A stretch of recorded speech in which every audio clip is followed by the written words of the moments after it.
শুরুতেই তোমাকে একটা কথা বলি, এই পৃথিবীর সকলের কাছে তুমি ভালো হওয়ার চেষ্টা করো না।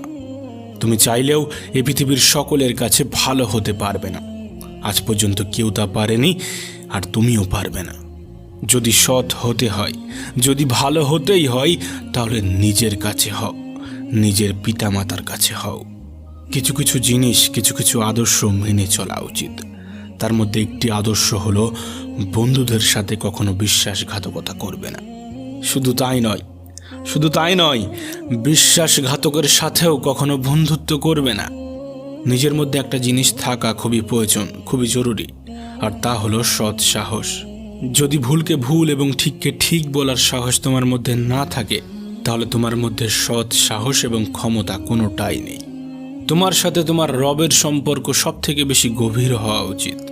এই পৃথিবীতে এমন একটা সম্পর্ক থাকা অত্যন্ত জরুরি, যার সাথে